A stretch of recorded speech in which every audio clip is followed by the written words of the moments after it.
ভাই ভিসার আপডেট কি? ভাই 6 মাস হয়ে গেছে, আবেদন করছি, আমাদের কি ভিসা হবে না?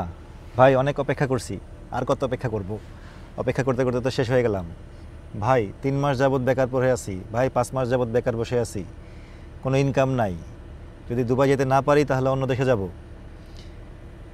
এই ধরনের হাজারো কমেন্টস, হাজারো মেসেজ আমি পাচ্ছি। আমার অবাক লাগে এই জিনিসটা দেখে, যে আমার কাছে মনে হচ্ছে যে আমি এমন কিছু লোকদেরকে নিয়ে কাজ করছি বা এমন কিছু লোকদেরকে দিয়ে ইন্টারভিউ করাইছি যে যারা আমাকে বিন্দু পরিমাণ বিশ্বাস করে না। আমি কিন্তু খুব যাচাই বাছাই করার পরে লোক নেই। আমি কেউ আমাকে নক দিলে প্রথমেই আমি তাকে সাবধান করি, বুঝাই, সব কিছু জেনে শুনে মেনে যখন সে আসে তখন তাকে আমি নেই। এমনকি আমার প্রত্যেকটা ক্যান্ডিডেটকে আমি বলি যে ভিসা হইতে কিন্তু ভাই সময় লাগবে, সেটা 5 থেকে 6 মাসও যেতে পারে। ইভেন আমি অনেককে এগ্রিমেন্ট পর্যন্ত সাইন করাইছি। তো যাই হোক, সেটা ছিল আমার ক্যান্ডিডেটদের ব্যাপার। আমার ক্যান্ডিডেটদের মধ্যে যারা আছে তাদের মধ্যে হয়তো হাতে গোনা 2-3 জনেরই খুব একটা প্রবলেম আছে, এছাড়া ম্যাক্সিমামই তারা ভালো মানুষ, ধৈর্য সহ্য ধরে আছে। এই জন্য আমি তাদের কাছে কৃতজ্ঞ। আমার উপর তারা বিশ্বাস ভরসা রাখছে, এই জন্য আমি তাদের কাছে কৃতজ্ঞ। প্রবলেমটা করে আসলে অন্য এজেন্সির অন্য অন্য অন্য এজেন্টের যে লোকজনগুলা, তারা।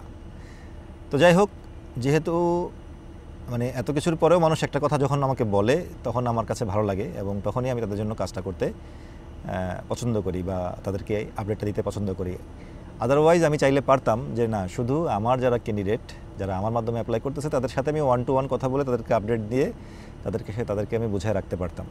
কিন্তু তাদের বাহিরেও যারা অন্যান্য এজেন্সি থেকে অ্যাপ্লাই করেন, অন্য এজেন্টের মাধ্যমে অ্যাপ্লাই করেন, তারাও যখন আমাকে মেসেজ দেন যে ভাই আমি কোনো না কোনো কারণে হয়তো অন্য জায়গায় অ্যাপ্লাই করেছি, অন্য জায়গায় চলে গেছি, বা আপনার ভিডিওটা আমি পরে দেখছি, হ্যাঁ, কিন্তু আপনাকে আমার ভালো লাগে, আপনার কথার একটা মূল্য আছে, হ্যাঁ, আপনার কথার উপর আমরা ভরসা করি, এইসব কথাগুলো যখন মানুষ আমাকে বলে তখন আমি চেষ্টা করি যে ঠিক আছে, তাহলে একটা আপডেট আমি সবার জন্য দেওয়ার চেষ্টা করি, ওকে, যাতে 10 জনের উপকার হয়। শুধু আমার ক্যান্ডিডেটকে নিয়ে থাকলাম আর কারোর জন্য কিছু করলাম না, সেটা তেমন মানুষ আমি না, সেটা আপনারা ভালো করে জানেন। তো এখন যেটা হচ্ছে যে ভিডিও নিয়ে আসলাম অবশেষে, যেটা আপনারা জানতে চাচ্ছেন, যেটা আপনাদের জানার বিষয়, সেটা হচ্ছে আপডেট কি ভাই। ওকে ওকে আপডেট দেওয়ার আগে আমি আপনাদেরকে কিছু কথা বলতে চাই।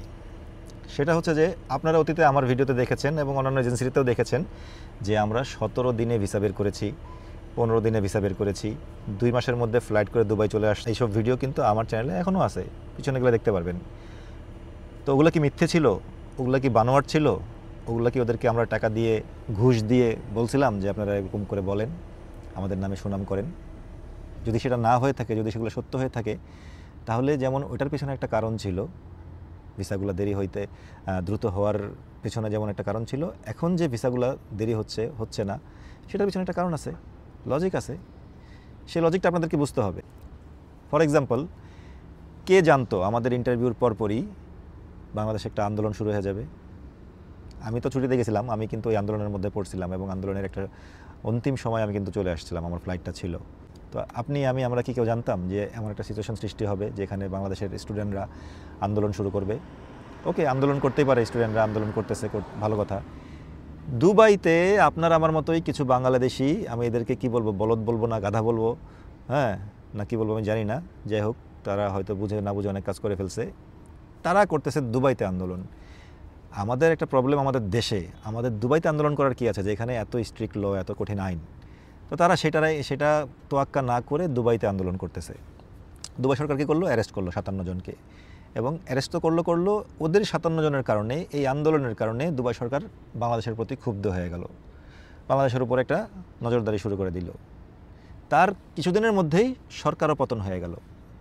তো আপনাদের জানার কথা, যখন কোনো একটা দেশের সরকার পতন হয়ে যায় তখন সম্পূর্ণ বিশ্ব থেকে ওই দেশের উপর একটা নজর পড়ে যায়। সবার প্রথমে ভিসা বন্ধ করে দেয়, বিজনেস অনেক কিছু বন্ধ হয়ে যায়, এন্ট্রি এক্সিট বন্ধ হয়ে যায়, ইমিগ্রেশন বন্ধ হয়ে যায়, অনেক কিছু নিষেধাজ্ঞা জারি হয়ে যায় ওই দেশের উপরে। কারণ ওই দেশটা এখন হচ্ছে যে হয়ে গেছে, মনে করেন যে কি বলবো, ওটা এখন একটা কোনো দেশের মধ্যেও পড়ে না ধরা যায়। ওই দেশের কোনো মা বাপ নাই, গার্জিয়ান নাই, ঠিক আছে? তো ওই দেশের এখন দেখা যাবে যে চোর, ডাকাত, পুলিশ, বাটপার, হ্যাঁ, এরা ওই দেশ থেকে পালানোর চেষ্টা করবে বা ওই দেশ থেকে চলে আসার চেষ্টা করবে। এখন যদি ভিসা খোলা রাখে তাহলে ওই দেশ থেকে মানে এই ধরনের লোকজনগুলো ওয়ার্ল্ডে ঢুকে যেতে পারে। এই কারণে কিন্তু সমস্ত দেশ, যে কোনো দেশের সরকার পতন হয়ে গেলে সেখানে এরকম নিষেধাজ্ঞা জারি করে দেয়, যেটার মধ্যে আমরা পড়েছিলাম। আলহামদুলিল্লাহ আমাদের ডক্টর ইউনূস সাহেব চলে আসেন, সম্মানিত ব্যক্তি, এসে মোটামুটি হাল ধরেন, একটা সিচুয়েশন স্বাভাবিক করেন এবং মোটামুটি একটা এই সিচুয়েশন থেকে আমরা বের হয়ে আসার মতো একটা পর্যায়ে ছিলাম। এমন সময় দুবাইতে একটা প্রোগ্রাম চলে, যে প্রোগ্রামটার নাম হচ্ছে অ্যামনেস্টি, সাধারণ ক্ষমা। সাধারণ ক্ষমার প্রোগ্রামটা সাধারণত 2 বছর পর পর হওয়ার নিয়ম, কিন্তু লাস্ট 5 বছর যাবৎ হচ্ছিল না। হয়তো আপনারা বাংলাদেশে বসে বুঝতে পারতেছেন না যে একটা মানুষ যখন দুবাইতে চলে আসে, বছর পর বছর অবৈধ থাকে, তার যে কি টেনশন, তার যে রাস্তায় বের হইতে গেলে কত ভয়, একটা কাজ পাওয়া, একটা যা কাজ করা, হ্যাঁ, তার যে কত বড় সমস্যা, সেটা যে ব্যক্তিটা এই সমস্যার মধ্যে পড়ছে সে বোঝে, আপনি আমি বুঝবো না। তারা হয়তো সকাল বিকাল আল্লাহর কাছে দোয়া করতো নামাজ পড়ে, যে আল্লাহ একটা সুযোগ দাও যাতে আমি আমার এই এত বড় অ্যামাউন্টের যে জরিমানা, এই যে ফাইন, এই যে ওভারস্টে, আমার যে ব্লক, এইগুলো আমি ক্লিয়ার করে যেন দেশে ফিরে যেতে পারি, অথবা ভিসাটা লাগাইতে পারি, অথবা বৈধ হইতে পারি। এই জন্য মানুষ সবসময় আল্লাহর কাছে দোয়া চাইতো। তো আল্লাহর কি কুদরত, আল্লাহ সেই দোয়া কবুল করেছেন। 5 বছর পরে হইলো প্রোগ্রামটা চালু হইলো 2 মাসের জন্য। ওকে, যখন 2 মাসের জন্য একটা অ্যামনেস্টি বা একটা সাধারণ ক্ষমা প্রোগ্রাম চালু হয়, তখন নিয়ম হচ্ছে যে এই সময়ের মধ্যে দুবাইয়ের বাইরের কোনো ভিসা দুবাই সরকার দেবে না। যখন আমি আমার ঘর গুছাবো, তখন আমি আমার বাইরের চিন্তা করব না। ওকে, বাইরের ভিসা ব্লক, ঘর গুছাও, ঘরের ভিতরের কাজ করো। ওকে, ঘরে যে প্রবলেমগুলো আছে, ভিতরে যারা সমস্যার মধ্যে আছে, যাদের ফাইন আছে, ওভারস্টে আছে, তাদেরকে ক্যাম্প করা হইলো আভিরে, তাদেরকে নিয়ে কাজ করা হচ্ছে। যার চলে যাওয়ার সে আউটপাস্টে চলে যাচ্ছে, যার পিছনে লাখ লাখ টাকা, বাংলা টাকায়, দুবাইয়ের দিরহামে হাজার হাজার দিরহাম যেগুলো ডিও আছে, সব মাফ। তুমি ভিসা লাগাও, তুমি নতুন একটা কোম্পানিতে ভিসা লাগাচ্ছে, তুমি চলে যাবা, আউটপাস্ট নাও, চলে যাও। ওকে, তুমি কোম্পানি চেঞ্জ করো, বাট এই সময়ের মধ্যে তুমি বৈধ হও, সব ঠিকঠাক করো। তো আলহামদুলিল্লাহ, আমি শুধু বাংলাদেশের কথা যদি বলি, সব দেশের মানুষেরই উপকার হয়েছে। বাংলাদেশের কথা বলি, লাখো বাঙালি মানুষ এই সুযোগটা নিয়ে বৈধ হয়েছেন, ফাইন থেকে মুক্ত হয়েছেন। এটা একটা আশীর্বাদ। কিন্তু এই আশীর্বাদটা হয়তো আমাদের বাংলাদেশিদের জন্য, যারা আমরা বাংলাদেশে বসে আছি, তাদের জন্য মঙ্গলময় নয়, কারণ আমরা 2 মাসের জন্য পিছিয়ে গেছি। এই সময়তে আমরা চাইলেও, হাজার চেষ্টা করলেও ভিসা বের করতে পারতেছি না, কারণ এটা সরাসরি সরকার থেকে নিষেধ ছিল। ওকে, এখন যেটা হয়েছে যে আমরা আশায় ছিলাম নভেম্বর মাসে এটা মেয়াদ শেষ হয়ে যাবে, 2 মাসের, নভেম্বরের 1 তারিখ থেকে আমরা ভিসাগুলো চালু করব। তো একটা সম্ভাবনা থাকে, যে কোনো একটা প্রোগ্রামের মেয়াদ বাড়ানোর একটা সম্ভাবনা থাকে সব ক্ষেত্রেই। সেটা 5 দিন হতে পারে, 10 দিন হতে পারে, 15 দিন হতে পারে, 1 মাস হতে পারে। কিন্তু সবাইকে অবাক করে দিয়ে দুবাই সরকার 2টা মাসের জন্য আবার মেয়াদ বাড়াই দিছে। তো কি হইলো, এখন নভেম্বর মাস, ডিসেম্বর মাস, এই 2 মাসের জন্য ভিসাটা ব্লক হয়ে গেল। ওকে, যেই গত 2 মাসে যে ঘটনাটা ঘটছে, এখন এই 2 মাসে সেই ঘটনাটা ঘটবে। এই 2 মাসে আবারও দুবার ভিতরে কাজ চলবে, দুবার বাইরের ভিসাগুলো ওইভাবে হবে না।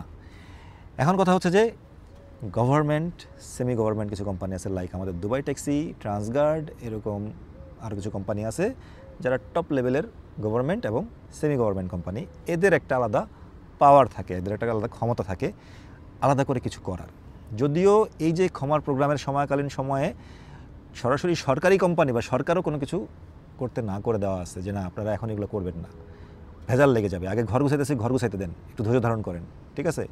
যাই হোক, এখন শুধুমাত্র আপনাদের মুখের দিকে তাকায়া আমাদের দুবাই ট্যাক্সির যেই ম্যানেজমেন্ট এবং আমাদের যে শ্রদ্ধেয় বড় ভাই কামাল সাহেব, আমি আপনাকে এখন আমার ভিডিওতে এই ছবিটা দিচ্ছি, বারবার সিইওদের সাথে মিটিং করতেছেন। সিইওরা কোম্পানি সরকারের সাথে মিটিং করার চেষ্টা করতেছে, ইমিগ্রেশনের সাথে মিটিং করার চেষ্টা করতেছে, কিন্তু কোনো আশানুরূপ ফল ওইভাবে বের করতে পারতেছে না, যেহেতু এটা একটা অনেক বড় একটা সরকারি প্রোগ্রাম। এটা একটা ভ্যালু আছে ভাই, এটা ফাজলামি না। ওকে, এটাকে সম্মান করতে হবে, রেসপেক্ট করতে হবে। এটা হাজারো প্রতীক্ষার পর, হাজারো প্রবাসী ভাইয়ের, লাখো মা বোন সন্তানের দোয়ার ফলে এই সরকার এই সুযোগটা দিছে। এটার মূল্য তারাই বোঝে যারা দুবাই শহরে উপস্থিত আছে। আপনি আমি বুঝবো না। আপনি আমি আসি কি 50,000 টাকা জমা দিছেন, ইন্টারভিউ দিছেন, 4-5 মাস হয়ে গেছে, বাস ভাই আমি যেতে পারতেছি না, ভাই আমি কবে যাব, ভাই আমাকে নিয়ে যান, ভাই আমার ভিসা কি হবে না। মানে পাগল হয়ে গেছেন। আপনাদের আসলে সেন্স নাই, আপনাদের আসলে কমন সেন্স নাই, বা আপনাদের একটা বিবেক নাই, হার্ট নাই, মনুষ্যত্ব নাই, যে না একবার চিন্তা করেন না যে যারা ওইখানে গেছে তাদের লোককে নিয়ে চিন্তা করতেছেন না। একবার যদি এটা ভাবতেন যে ওই লোকটার জায়গায় যদি আমি আজকে হইতাম, আমার যদি একটাগুলো ওভার পেমেন্ট থাকতো, আমার যদি ওভার স্টে থাকতো, আমি যদি ওই দেশ থেকে শুধুমাত্র কিছু ফাইনের জন্য আমি দেশে আসতে পারতেছি না আমার সন্তানের কাছে, স্ত্রীর কাছে, বাপ মার কাছে, তাহলে আমার কাছে কেমন লাগতো। আমি বৈধ হইতে পারতেছি না, কারণ এতগুলো টাকা সামর্থ্য আমার নাই, আমার নামে মামলা আছে, কেস আছে, এ আছে, সে আছে, আমি বৈধ হইতে পারতেছি না। আল্লাহ একটা সুযোগ দাও, একটা সুযোগ দাও, সরকার যেন আমাকে একটা সুযোগ দেয়, আমি যেন বৈধ হইতে পারি। এই যে হাজারো লাখো মানুষের দোয়া, মা ভাই বোনের দোয়া, বাবা মার দোয়া, সন্তানের দোয়া, বইয়ের হাহাজারি, বাবা মার হাহাজারি, এগুলো যে আল্লাহ কবুল করছেন, দুবাই সরকার যে সুযোগটা দিচ্ছেন, এই জন্য আল্লাহর কাছে লাখো কোটি শুকরিয়া আদায় করা উচিত। 2 মাসের মধ্যে অনেকেই পারেন নাই সমাধান করতে। ইভেন আমার কাছে অনেক লোক আসছে দুবাই থেকে, দুবাই ট্যাক্সি দুবাই থেকে লোক নিচ্ছে, আপনারা জানেন, আমি প্রচারণা করতেছি, ইন্টারভিউ নিচ্ছি। আমার কাছে অনেকে আইসা সময়ের অভাবে এর মধ্যে করতে পারে নাই। হ্যাঁ, অ্যামনেস্টির সময় আছে আর 10 দিন 12 দিন, কিন্তু এর মধ্যে ভিসা আমি লাগাইতে পারি নাই, এমন অনেক ছিল। আমার তার জন্য আফসোস লাগছে, খারাপ লাগছে যে সে আমার কাছে আসছে, ইন্টারভিউ দিছে, কিন্তু তারে আমি টাইমের মতো দিতে পারলাম না। কিন্তু যখন আবার 2 মাসের সময় বাড়াইলো, তখন ওই লোকটার মনে একটু শান্তি আসছে, এখন সম্ভব, এখন তাকে ভিসা লাগাই দেওয়া সম্ভব হচ্ছে। আলহামদুলিল্লাহ, আমার হাত দিয়েও আমি কিছু 2, 4, 5, 10 জন, 15, 20 জন যাই হোক না কেন দুবাই ট্যাক্সিতে ঢুকাই দিচ্ছি। ঠিক আছে? তো যারা ভিসাটা পাচ্ছে, যারা বৈধ হইতে পারতেছে, যাদের সমস্যার সমাধান হইতেছে, তাদের যে মনের একটা প্রশান্তি, তাদের মন থেকে যে একটা দোয়া, তাদের যে একটা ভালো লাগা, ভাই বিশ্বাস করেন, কেউ কেউ আমার জড়ায় ধরে কাইন্দা ফেলে, কেউ কেউ আমার জড়ায় ধরে কাইন্দা ফেলে, পারলে পায়ে সালাম করে। ঠিক আছে? তার বাপ মা আমাকে ফোন দিয়ে দোয়া করে। ওইটা একটা তৃপ্তি ভাই, আমি ওই তৃপ্তির জন্য কাজ করি। আমি বারবার বলি, হ্যাঁ এখানে কিছু টাকা পয়সা আছে। আমাকে অনেকেই গালমন্দ করেন, আমাকে অনেকেই মন্দ বলেন, দালাল বলেন। ঠিক আছে? যাই বলেন না কেন, আমি তো বারবার আমার ভিডিওতে বলি আলহামদুলিল্লাহ আমি একজন দালাল। কিন্তু বিশ্বাস করেন, শুধুমাত্র টাকার জন্য না, কিছু টাকা এখানে আছে, আমি তো বলতেছি কিছু টাকা এখানে আছে, তবে আমি সোহাগ খুব বেশি টাকা পয়সা নেই না। এখানে কিছু টাকা পয়সা আছে যেটা ইনকাম হয়, কিন্তু আল্লাহ জানে উপরে, আমার মন জানে, আল্লাহ জানে যে আমি কেন কাজ করি। আমি আমার আত্মতৃপ্তির জন্য কাজ করি, আমি শান্তি পাই। আমি এইসব মানুষের জন্য কাজ করে শান্তি পাই, প্রশান্তি পাই। যখন আমি একটা মানুষের মুখে হাসি দেখি, যখন আমি দেখি যে তার প্রবলেমগুলো সলভ হয়ে গেছে, সে এখন বৈধ প্রবাসী হইতে পারছে, তার একটা কাজ মিলছে, তার একটা ভিসা মিলছে, দুবাই শহরে ঠাঁই হয়েছে, সে যে একটা শান্তি পায়, সে যে একটা দোয়া করে, ভাই লাখ টাকা 20 টাকার সমান, ওই 20 টাকা দিয়েও ওই দোয়াটা পাবেন না। আমি ওই দোয়াটার জন্য কাজ করি। আর ইনশাল্লাহ যদি আল্লাহ বাঁচায় রাখে, যদি সুস্থ থাকি, হ্যাঁ, যদি বড় কোনো ধরনের প্রবলেম না পড়ি, তাহলে যতদিন বাঁচবো, যতদিন দুবাই শহরে আছি, চেষ্টা করবো আপনাদের জন্য কিছু করার। তো আশা করি বুঝতে পারছেন।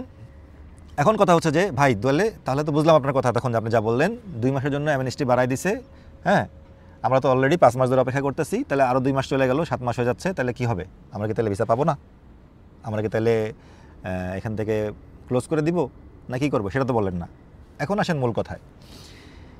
2 মাসের জন্য অ্যামনেস্টি বাড়ানো হয়েছে, একেবারে 0% সম্ভাবনা আছে যে এই 2 মাসের বেশি এই মেয়াদটা বাড়ানোর। আমার মনে হয় না আর বাড়াবে। 2 মাসের পরে আরও 2 মাস দেওয়ার পরে আর একটা দিনও বাড়াবে না। অলরেডি আমি বিভিন্ন সিগনালে বহুত জায়গায় অলরেডি খুব চিরুনি অভিযান চলতেছে। আমার গাড়িও বারবার চেক হয়, আমার আইডি কার্ডও বারবার চেক হচ্ছে প্রচুর। তো ইনশাল্লাহ আর এই মেয়াদটা বাড়ানো হবে না। নভেম্বর যাবে, ডিসেম্বর যাবে, জানুয়ারি আসবে, সমস্ত ভিসাগুলো ইনশাল্লাহ জানুয়ারির মধ্যে আপনারা হাতে পেয়ে যাবেন। জানুয়ারিতে ভিসাটা পেয়ে যাওয়ার পরে আপনাদের 3 দিনের ট্রেনিং, প্রবাসী কল্যাণ মন্ত্রণালয়ে ম্যান পাওয়ার, ফিঙ্গার, আপনাদের সব কিছু ডকুমেন্টস রেডি করে ইনশাল্লাহ ফেব্রুয়ারির মধ্যে আপনাদেরকে দুবাই নিয়ে আসতে পারবো, যারা জানুয়ারিতে ভিসা পেয়ে যাবেন। জানুয়ারি, ফেব্রুয়ারি, মার্চ, কথা দিচ্ছি এই মার্চের মধ্যে ইনশাল্লাহ যারা আবেদন করছেন, ইন্টারভিউতে হোক, ইন্টারভিউর পরে হোক, যে কোনো এজেন্সি থেকে হোক, আপনারা দুবাই শহরে থাকবেন। আমার এই কথাটা আপনারা মিলাই নিয়েন, এবং মার্চ মাসে দুবাই শহরে আপনার সাথে আমাদের দেখা হবে, এবং আপনারা বলবেন যে ভাই, সোহাগ ভাই, আপনার ভিডিও দেখছিলাম, আপনি বলছিলেন যে মার্চের মধ্যে আমরা দুবাই আসতে পারবো, আলহামদুলিল্লাহ আমি আসছি। কথাটা আপনারা মিলাই নিয়েন।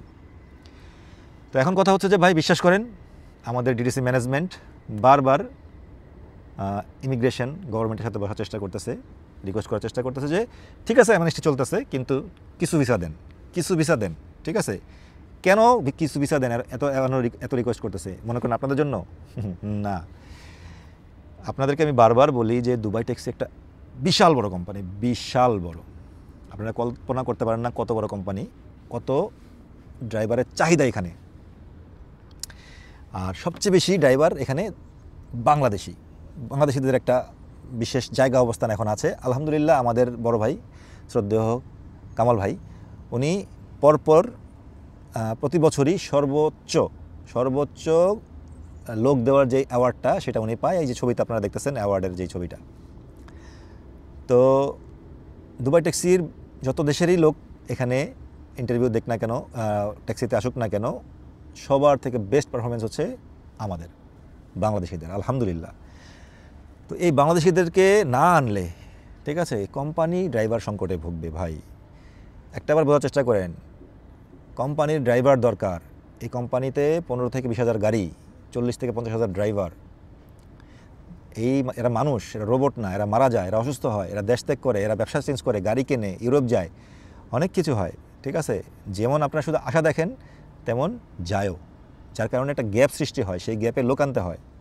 ওকে, এখন আপনারা আমার এই পাশে যে ভিডিওটা দেখতেছেন সেটা হচ্ছে যে ক্যাম্পের ভিডিও। এই ক্যাম্প দেখেন খালি হয়ে রয়েছে, কোনো লোক নাই। এই যে সিজন শুরু হয়ে গেছে, 1 মাস 2 মাস যাবত সিজন চলতেছে, আলহামদুলিল্লাহ দুনিয়ার কাজ রাস্তায়, ফরেনার আসতেছে, আবহাওয়া ঠান্ডা হয়ে গেছে। আমি এই যে এসির ভিতরে না বসে বাইরে বসে কথা বলতেছি, কীভাবে সম্ভব? কারণ এখানে আবহাওয়া ঠান্ডা আছে এখন।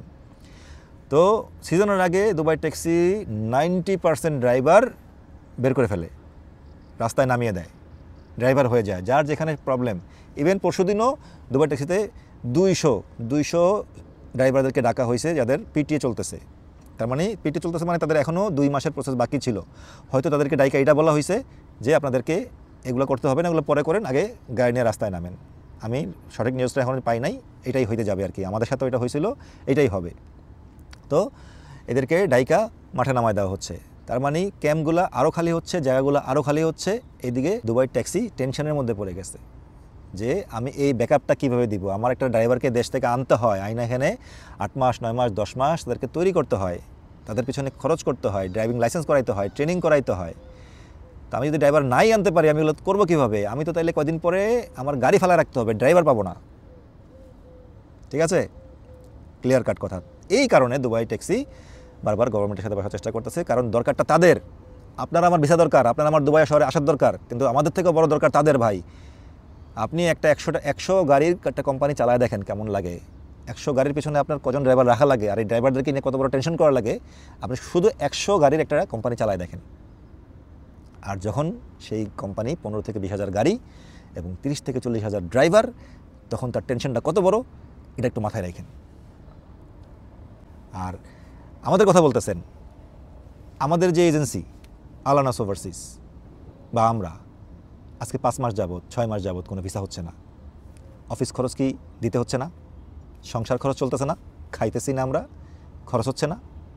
টাকা লাগে না এখানে? আমাদের অফিসের ভাড়া নাই, আমাদের স্টাফদের বেতন নাই। আপনি কি মনে করেন আপনার 50,000 টাকা দিয়ে আপনি বাস বহুত টেনশনে পড়ে গেছেন গা নাকি? 50,000 টাকা দিয়ে ফেলাইছেন, আপনার ভিসা হচ্ছে না, আপনার বিশাল টেনশন। আরে ভাই, আপনার থেকে হাজার গুণ টেনশনে আমরা আছি। এজেন্সি আছে, প্রত্যেকটা এজেন্সি, কোনো এজেন্সি বাদ নাই। 5টা 6টা মাস যাবো যখন যাদের ভিসা হয় না, যখন কোনো ইনকাম হয় না, তখন তারা বোঝে যে কেমন লাগে। একটা মাসে যদি 1 লাখ টাকা করে খরচ যায়, কম করে 5 মাসে 5 লাখ টাকা নাই হয়ে গেছে। বুঝতে পারেন? পল্টনের মতো একটা জায়গায়, সাহারা সেন্টারের মতো একটা বিল্ডিংয়ে এত বড় একটা অফিসের ভাড়া কত? আমাদের 5 মাসে 6 মাসে কত টাকা খরচ গেছে, কত টাকা ব্যয় হয়েছে। দুবাইয়ের অফিস আছে, দুবাইয়ের অফিসের খরচ জানেন?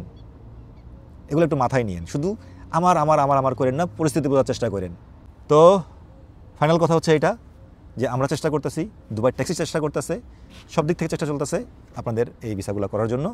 আল্লাহ যদি কোনো রহম করে, কোনো যদি মিরাকেল হয়, তাহলে অবশ্যই এর মধ্যে ভিসা পেয়ে যাবেন। আর যদি না হয়, জানুয়ারি মাসে আপনাদের ভিসা হইতে আল্লাহ ছাড়া কেউ ঠেকাইতে পারবে না। তো আমার বিশেষ অনুরোধ থাকবে, আপনারা একটু ধৈর্য ধারণ করেন, অপেক্ষা করেন, অতীত রেকর্ড দেখেন, আমাদের অতীত ইতিহাস দেখেন, সেখান থেকে বিশ্বাস ভরসা রেখে সময় দেন, আমাদেরকে একটু সুযোগ দেন। আমাদেরও টেনশনে আছি, আমাদেরকে আর টেনশন দিয়েন না, আমাদেরকে একটু সময় সুযোগ দেন। আমরা ইনশাল্লাহ আমরা চাই যে আপনাকে দুবাই আনতে, আপনাদের দুবাই ট্যাক্সিতে যেন আপনাদের চাকরিটা হয়। আপনাকে একটা ভিসা দিতে পারলে, আপনাকে যদি আনতে পারি তাহলে 2 টাকা লাভ আছে, এটা বুঝেন। না আনতে পারলে কোনো লাভ নাই। এই জিনিসটা সিম্পল লজিক। ওকে, তো আশা করি বুঝতে পারছেন, আপডেট সবাই পেয়ে গেছেন।